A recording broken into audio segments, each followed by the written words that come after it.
Hello everyone, my self Krishna and मैं आप सभी का स्वागत करता हूं राइजिंग चैम्प्स में। टॉपिक स्टार्ट करने के पहले आप सभी लोग जानते हैं कि नीचे दिए गए नंबर पे आप हमें कोई भी डाउट पूछ सकते हैं या ऑनलाइन बैचेस जो हम लोग की स्टार्ट हो गई है उसके रिगार्डिंग अगर एडमिशन्स पूछना है, एडमिशन के बारे में कुछ जानना है तो ज़रूर आप पूछ सकते हैं। और उस पर व्हाट्सएप का ग्रुप भी बना हुआ है, तो अगर आप ग्रुप ज्वाइन करते हैं तो आप जितने भी डाउट है या फिर जो भी एग्जाम्स की नोटिफिकेशन है आपको अक्सर जो है मिल जाएगी। तो आज हम लोग स्टार्ट करने वाले हैं रीजनिंग का एक टॉपिक। तो अभी तक हम लोगों ने जितनी भी चीज़ें की थी वो मैथ्स किया था, और आज जो है हम लोग रीजनिंग का टॉपिक देखने वाले हैं। उसमें भी टॉपिक जो रहेगा वो इनइक्वालिटी रहेगा। इनइक्वालिटी टॉपिक रीजनिंग का बहुत ही सिंपल टॉपिक है, बट हमेशा हम लोग कॉम्पिटिटिव एग्जाम में ट्राई करते हैं कि अगर इसके 5 क्वेश्चन भी आते हैं एग्जाम में तो ये 5 क्वेश्चनों को सॉल्व मैं 2 मिनट के अंदर कर दूं या फिर उससे भी कम टाइम में जो है सॉल्व करने की कोशिश करूं। तो मेन हम लोग इस लेक्चर में क्या सीखने वाले कि इनइक्वालिटी पहली बात तो सॉल्व कैसे किया जाता है, और उससे भी ज़्यादा ज़रूरी कि कम टाइम में सॉल्व कैसे करते हैं कॉम्पिटिटिव के हिसाब से, वो हम लोग सीखेंगे। चलो ये तो सबसे पहली चीज़ कि मैं बता दूं कि ये आपको बैंकिंग एग्जाम में 3 से 5 मार्क्स के लिए देखने के लिए मिलता है। और इसके अलावा अगर मैं एसएससी की बात करूं, रेलवे की बात करूं, डिफेंस की बात करूं, एमबीए की बात करूं, तो सब जगह पे 1, 2 या 3 मार्क्स के लिए भी देखने के लिए मिल जाता है। यानी कि ये काफ़ी इंपॉर्टेंट टॉपिक है क्योंकि एग्जाम्स में क्वेश्चन इसके अक्सर आते हैं, बट आपको कम से कम टाइम में इन क्वेश्चनों को सॉल्व करने जो है वो आपको आना चाहिए। सो चलो इनइक्वालिटी अब क्या होती है पहले हम लोग वो समझ लेते हैं। जो लोग जानते हैं वेरी गुड है, बट थोड़ा सा हम लोग देख लेंगे इनइक्वालिटी चीज़ क्या होती है। इनइक्वालिटी में होता है सिंबल्स किस टाइप के, जैसे कि सिंबल आपने इस तरीके से बचपन में देखा ही होगा, ठीक है। सबको रीड करने का अलग अलग अपना तरीका होता है। लेस देन है, ग्रेटर देन है, less than equals to, greater than equals to और नॉट इक्वल्स टू साइन। तो ये सिंबल्स को हम लोग यूज करके किसी भी क्वेश्चन को जो है कंपेयर करते हैं और देखते कि करके जो भी आपका कंडीशन है वो सेटिस्फाई हो रहा है या नहीं हो रहा है। इसमें सबसे जरूरी चीज क्या कि कॉम्पिटिटिव वर्ल्ड के हिसाब से अगर आप इसको पढ़ोगे तो मैं सबसे पहले तो इसका रीडिंग स्टाइल बदल दूंगा। क्या मैं बोल रहा हूँ, सबसे पहले तो मैं बोलूंगा कि इसका रीडिंग जो स्टाइल रहेगा वो थोड़ा सा हम लोग चेंज कर देंगे। वो चेंज कैसे कर देंगे कि इन सभी को मैं डोर्स काउंट करता हूँ, ठीक है। ये सब क्या है, मेरे लिए डोर है, एक टाइप का डोर है कि आप एक जगह से जा रहे हो किसी जगह पे पहुंचने के लिए, एक जगह एंट्री कर रहे हो किसी दूसरी जगह पे पहुंचने के लिए। तो कभी कभी आपको डोर क्लोज मिलेगा तो आप नहीं जा पाओगे, कभी कभी आपको डोर ओपन मिलेगा तो आप इजीली जा पाओगे। तो चलो क्या मैं बोलने की कोशिश कर रहा हूँ, ये एक डोर है जहां पर एंट्री जो है वो ऐसी होती है। एंट्री जो है वो आप जहां पे मुंह खुला होगा वहां पे हो सकता है, वहां पे होता है, और जहां से मुंह बंद है वहां से आप एग्जिट कर सकते हो। आप इसको रिवर्स नहीं आ सकते, from this side to this side आप यहाँ पे एंट्री करके एग्जिट नहीं कर सकते हो, ठीक है ना। मेरे ख्याल से मैं क्या बोल रहा हूँ आप अच्छी तरीके से समझ रहे हो कि ये एक डोर है। अभी ये डोर जो है यहाँ से एंट्री होगा और यहाँ से एग्जिट होगा, ठीक है ना, ये इस तरीके से नहीं होगा। अब इसमें ये भी एक डोर है, ये भी एक डोर है, तो इन सारी चीज़ों के बारे में मैं धीरे धीरे पढ़ूंगा, धीरे धीरे आपको बताऊंगा हर एक टाइप वाइज। तो सबसे पहले तो हम लोग आज के लेक्चर में ये 2 सिंबल्स के बारे में अच्छे से पढ़ने वाले। और उसके पहले मैंने आपको क्या बताया कि रीडिंग स्टाइल क्या होता है। तो अब हम लोग इसको लेस देन और ग्रेटर देन नहीं बोलेंगे, अब हम लोग बोलेंगे इसको कि सर एक डोर है जो यहाँ से एंट्री कर रहा है और यहाँ से एग्जिट कर रहा है, और इस केस में यहाँ से एंट्री कर रहा है और यहाँ से एग्जिट कर रहा है। तो अगर मैं उसका एक छोटा सा एग्जाम्पल लूँ तो यहाँ पर ये आप देख सकते हो कि ये क्वेश्चन है और आपको यहाँ पे पूछा गया है कि ए को डी के पास जाना है। इसको मैं देखो डोर बोल रहा हूँ ना, तो इसको मैं पढ़ने का स्टाइल क्या है, ए को जाना है डी के पास, ए टू डी जाना है मुझे, ए टू किधर जाना है, डी जाना है। अब ए टू डी जाने में देखो टोटल कितने डोर यूज हो रहे हैं, टोटल 3 डोर यूज हो रहे हैं। अब आप तीनों डोर ए के लिए सेटिस्फाई है क्या कि वो डी तक आपको पहुंचा दे, तो जरा चेक करते हैं। ए बी के पास जा सकता है, हाँ जा सकता है सर, यहाँ से मुंह खुला है, यहाँ से बंद है, इजीली आप एंट्री और एग्जिट कर सकते हो।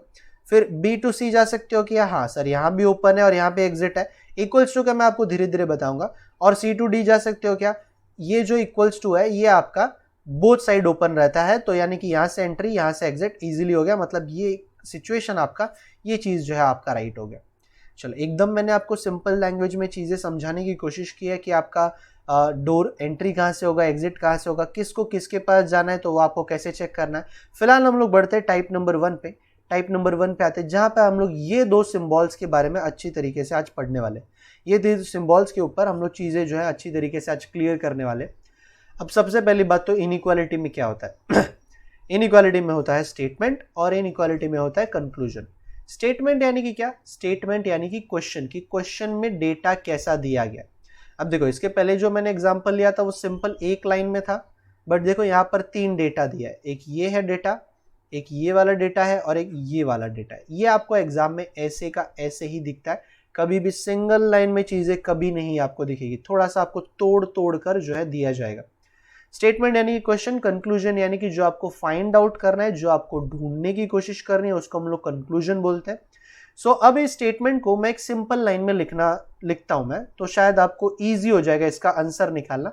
फिर धीरे धीरे हम लोग प्रैक्टिस करते करते इसको इस तरीके से भी सॉल्व करने की कोशिश करेंगे। जैसे जे और एम दिख रहा है मुझे, जे दिख रहा है मुझे, एम दिख रहा है, फिर दोबारा एम दिख रहा है क्या मुझे इस लाइन में? देखो यहाँ पे दिख रहा है, क्या दिख रहा है कि m जो है r के पास जा रहा है, तो m जो है r के पास जा रहा है। फिर r दिख रहा है कि r और n दिख रहा है, r जो है वो n के पास जा रहा है विद इक्वल्स टू के साथ में, मतलब इक्वल्स टू का साइन भी है इसमें। तो देखो अब ये पूरे स्टेटमेंट को मैंने एक लाइन में लिख दिया। अब इससे क्या होगा कि चीजों को कंपेयर करना बड़ा सिंपल हो जाएगा। इसको मैं क्या रीड क्या करूंगा, रीडिंग स्टाइल क्या होगा मेरा? तो मैंने बताया कि ये ओपन डोर है, तो यहां से आप जाओगे यहां तक, मतलब जे को जाना है एन के पास, जे आपको दिख रहा है, एन आपको दिख रहा है। सो जे टू एम चला गया मैं बहुत इजीली क्योंकि डोर ओपन है। एम टू आर चला गया इजीली, वो भी ओपन है। आर टू एन चला गया मैं, वो भी ओपन है क्योंकि इक्वल्स टू का साइन जो है वो आपको यहाँ पर देखने के लिए। इक्वल्स टू मतलब क्या? चलो इक्वल्स टू के बारे में आपको बाद में बताता हूँ मैं। तो ये इजीली पास हो गया, ये इजीली क्या हो गया, ये पास हो गया। दैट मीन्स फर्स्ट वाला स्टेटमेंट कंक्लूजन आपका राइट है। एम टू एन जाना है, m को जाना है किसके पास? n के पास। फिर से m से r चला गया मैं, r से n चला गया मैं, मतलब ये भी कंडीशन आपका राइट है। ठीक है ना? तो देखो क्वेश्चन को मैंने जब एक सिंपल लाइन में लिखा तो बहुत इजीली आपको चीजें जो है दिख रही है। बट अब मैं क्या करूंगा, तो इसका आंसर क्या आया? इसका आंसर क्या आया? सो अगर मैं आपको पूछूं कि इसका आंसर क्या आया, तो कंक्लूजन्स में आपको आंसर देखो इस तरीके से दिया जाता है। अगर पहला वाला राइट है तो फर्स्ट, दूसरा वाला राइट है तो सेकंड, अगर दोनों भी राइट है तो ई वाला, दोनों भी राइट है तो दोनों भी अगर रॉन्ग है तो डी आएगा नाइदर। और सी क्या होता है? सी हम लोग बाद में पढ़ेंगे, सी जो है हम लोग बाद में पढ़ेंगे ये कि आइदर नाइदर मतलब क्या, आइदर मतलब क्या केस होता है। नाइदर का मतलब दोनों भी जब रॉन्ग है। फिलहाल दोनों राइट है तो इसका आ जाएगा ऑप्शन नंबर ई, ऑप्शन नंबर ई राइट है। अब मैं सेकेंड क्वेश्चन को नॉर्मल वे से सॉल्व करने की कोशिश करता हूँ। इसको यहाँ पर लिखूंगा नहीं, एक लाइन में बनाऊंगा नहीं क्योंकि इतना टाइम नहीं होता हम लोग के पास। सो एफ को किसके पास जाना है? टी के पास जाना है। सो एफ जो है, पहली बात तो डोर कौन से यूज होने वाले, एफ को जाना पड़ेगा पहले एन के पास, फिर एन आपको पहुंचाएगा डी के पास, डी आपको पहुंचाएगा टी के पास। मैं फिलहाल डोर्स की बात कर रहा हूं कि कौन से डोर को यूज करना होगा। सो आई थिंक डोर यूज करने की अगर मैं बात करूं तो सारे डोर यूज करने। अब चेक करूंगा मैं कि पहला डोर जो है वो राइट है कि नहीं। एफ टू एन जाना है मुझे, देखो ये डोर मुझे जाने ही नहीं देगा, मतलब पहला ही कंक्लूजन रॉन्ग हो गया। ये डोर मुझे आगे जाने ही नहीं देगा ना, क्योंकि समझ में आ रहा है ना ये मुंह बंद है ना, तो एफ एन के पास कभी नहीं पहुंच पाएगा। तो एफ जब एन के पास ही नहीं पहुंच पाया तो डी के पास जाना, डी से टी जाना बहुत दूर की बात हो गई। ठीक है ना? आई थिंक आप समझ रहे हो कि डोर कौन से यूज करने, ये बात तो आपको पहली बात तो निकाल लेनी है और फिर चेक करना है कि कौन सा डोर जो है वो आपका सेटिस्फाई है या फिर अनसेटिस्फाई। अनसेटिस्फाई है तो बात वहीं पर खत्म हो जाती है। ठीक है, चलो ये क्या बोल रहा है? एन को जाना है टी के पास, एन आपको यहाँ पे दिख रहा है, एन डी के पास जाएगा, डी टी के पास जाएगा। चलो जा सकता है क्या? एन इक्वल्स टू डी, मतलब इजीली पहुंच जाएगा वो, और डी जो है टी के पास चला जाएगा, मतलब ये वाला कंडीशन आपका राइट है। मतलब इसका आ जाएगा आपका ऑप्शन नंबर बी, क्योंकि सिर्फ only 2 conclusion is follow. First वाला रॉन्ग है, सेकेंड वाला आपका परफेक्टली राइट है। थर्ड वाले की बात कर रहा हूं मैं, तो के को जाना है जेड के पास। के को किसके पास जाना है? जेड के पास। तो के जेड के पास जाने के लिए कौन से डोर्स यूज करेगा? सो के पहले जाएगा बी के पास, फिर बी चला जाएगा एच के पास और एच चला जाएगा जेड के पास। ठीक है, इस तरीके से मेरे ख्याल से मैं बोल रहा हूं कि के जाएगा बी, बी जाएगा एच और एच जाएगा जेड। अब चलो देखते हैं कि ये डोर जा रहा है कि नहीं, मतलब सारे डोर्स राइट है या नहीं, चेक करते हैं। सो के जो है बी के पास जाना चाहता है, बट मेरे ख्याल से डोर उसको अलाउ ही नहीं करेगा। बात यहीं पर खत्म हो गई कि एक भी डोर अगर बंद है, अगर 3 डोर में से एक भी डोर आपका अगर बंद हो गया, सो बात वहीं पे खत्म नहीं, क्योंकि जब आप यही डोर पास नहीं कर पा रहे हो तो यहाँ तक आप पहुँचोगे ही कैसे, यहाँ तक आप पहुँच ही नहीं पाओगे। तो इसीलिए एक भी डोर अगर बंद है तो आप वहीं पर बात खत्म हो जाती है, कंडीशन अनसेटिस्फाई हो जाता है। के को जाना है जेड के पास, के को किसके पास जाना है, जेड के पास जाना है। तो फिर से अच्छा यहाँ पे दोनों कंक्लूजन सेम है, तो इसको मेरे ख्याल से मैं रॉन्ग ही कर देता हूँ। दोनों रॉन्ग है, ऑप्शन नंबर डी, दोनों कंक्लूजन सेम है, बाय मिस्टेक कोई नहीं। सो ये दोनों भी आपका रॉन्ग हो जाएगा। फोर्थ वाले में क्या है, फोर्थ वाले में कैसा दिया है चीजें, डी का मतलब दोनों भी रॉन्ग है, नाइदर का मतलब दोनों रॉन्ग जब होता है तब। एफ को जाना है डी के पास, सो एफ जो है पहले एन के पास जाएगा, एन जो है डी के पास जाएगा। अब चेक करते हैं एफ जो है एन के पास जा रहा है क्या, आई थिंक नहीं जा रहा है, क्योंकि मुंह बंद है ना, वो एन के पास पहुंच ही नहीं पाएगा, तो ये फर्स्ट वाला रॉन्ग हो जाएगा। अब मैं बोल रहा हूं कि मुझे डी को पहुंचाना है, किसके पास, एफ के पास, डी को पहुंचाना है। तो डी जो है पहले एन के पास जाएगा और एन जो है वो एफ के पास जाएगा।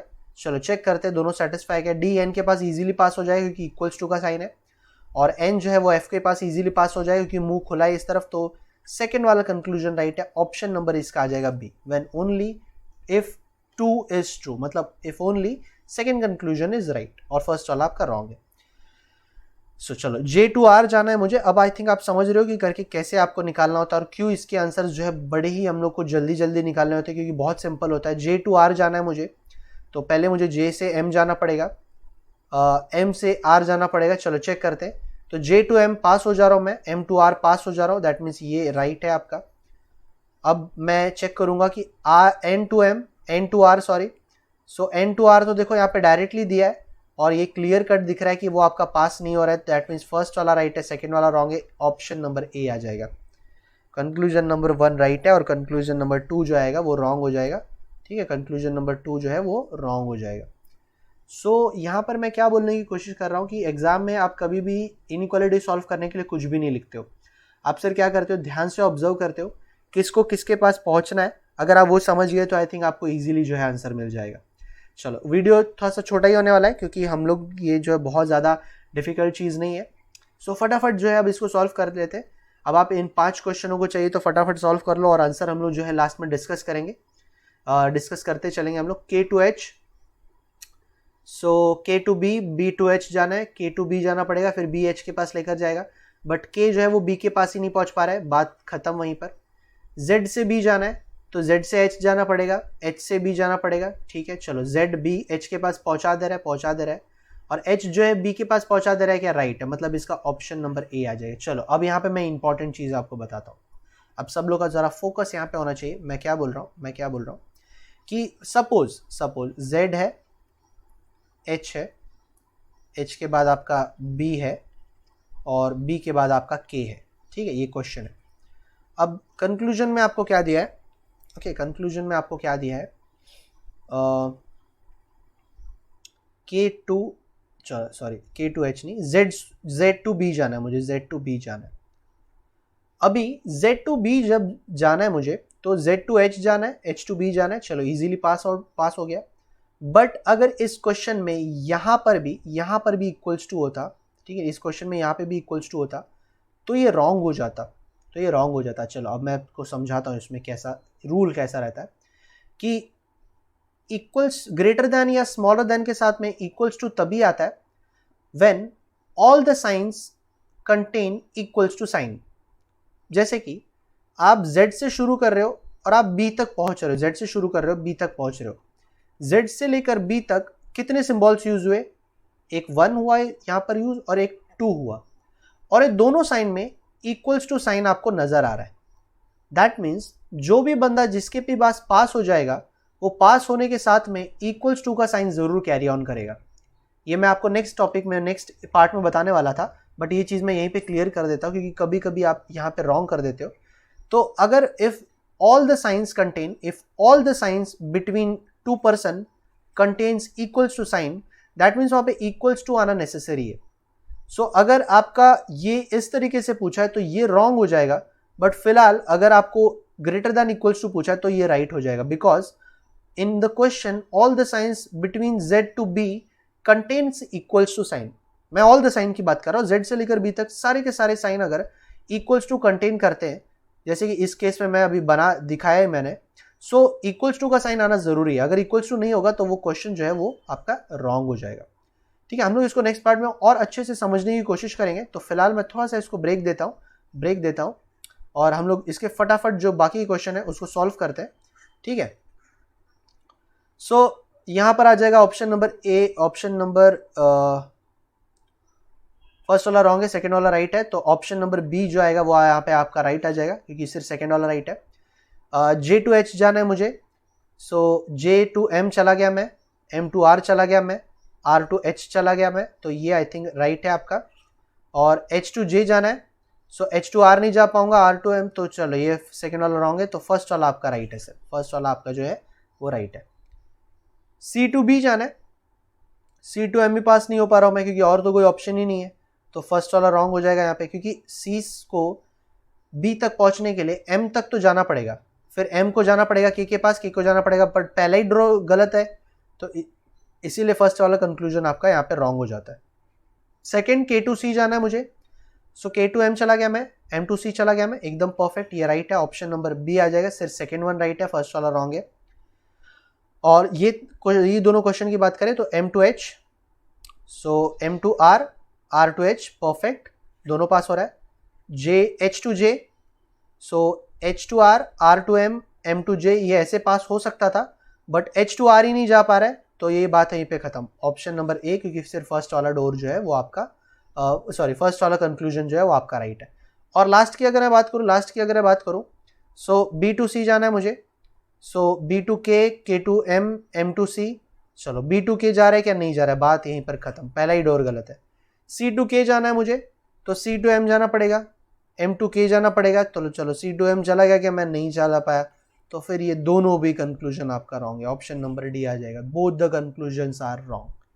तो फर्स्ट वाले टाइप में जहां पर मैंने सिर्फ लेस देन और ग्रेटर देन सिंबल को यूज किया, बस आपको मैंने इतना बताया कि रीडिंग स्टाइल क्या होती है, मैंने आपको डोर्स के बारे में समझाया कि हम लोग उसको डोर एज अ डोर पढ़ते हैं, और जब आपको किसी के पास जाना होता है तो बस ये चेक करना होता है कि कौन से डोर आप यूज करने वाले हो उस बंदे के पास पहुंचने के लिए, और क्या सारे डोर जो आप यूज करने वाले हो क्या उस कंडीशन के हिसाब से सेटिस्फाई है, क्या वो इजीली पास हो रहे हैं, अगर हो रहे तो ठीक है, नहीं हो रहे तो रॉन्ग है।